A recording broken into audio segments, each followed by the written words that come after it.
I think social wellness is the exchange of information that basically you've grown up attaining. So like your cultural background or your social background. And when you meet somebody, they obviously have a different experience than you do, and then you exchange that information. It can be really scary to come to a new school and not really know anybody.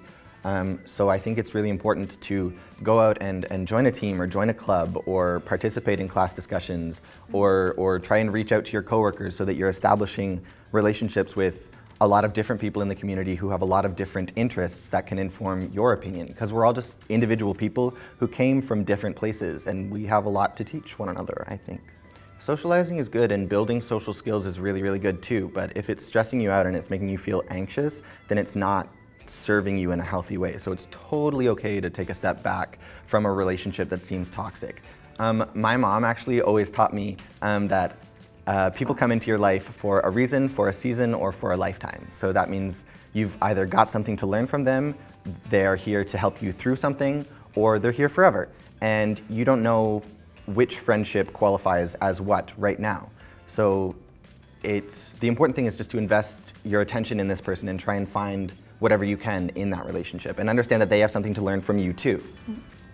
You got a forever friend in me. I think physical wellness to me is just respecting your body and making sure that you're doing what's best for your body, whether that is getting out and exercising, whether it's eating foods from all 5 of the food groups, fruits, veggies, grains, dairy, protein, or whether it's just getting enough sleep every night. But you need to take those breaks because your physical wellness will directly affect your mental wellness. Or at least I find for myself, like if I'm feeling stressed, I will go to the gym and I will lift weights because I found that works for me in first year. And you know, it's like it's taking that hour to go and to get my workout in, focus in with my music, not worry about anything, put your phone on airplane mode, like just cut yourself out, just be with yourself, and then you'll feel so much more focused going back into it. Like the endorphins that get released, they really do make you happier and they make you feel so much better. So yeah, I think it's really just trying to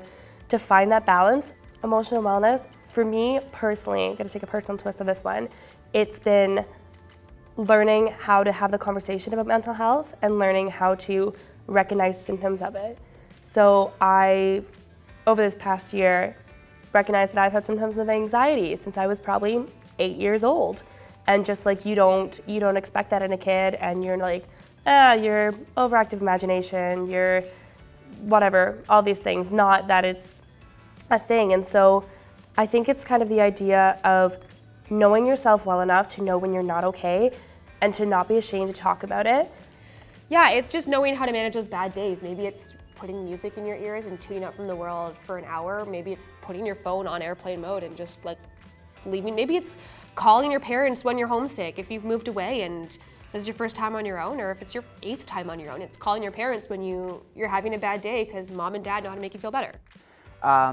What I like to do is if I've heard something, a new word or a phrase or an event that took place that I have no idea about, I like to write them down first of all, but then on my own time go and research them and educate myself on that, so I have then I can formulate an opinion, and then it's stored away, and I actually have that in my vault, my bank of little learning things, you know? I also like hearing other people's opinions and thoughts on topics because I find that I'm limited and I'm very quick to judge and compartmentalize different issues. So to broaden my learning horizons, I like to hear people out and hear what they have to say on a thing and get someone else's perspective on an issue.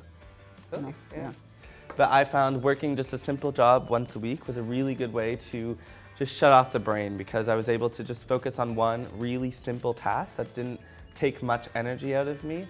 And by having that focus, it cleared my mind, and I didn't have time to think of, you know, school and social stuff and the issues going on in the world that sort of get me heated and all that kind of stuff. So just having that time to go and do something simple and get away from my regular school life for a while proved to be really good for me. I love that we have had different experiences because it's such an individual thing.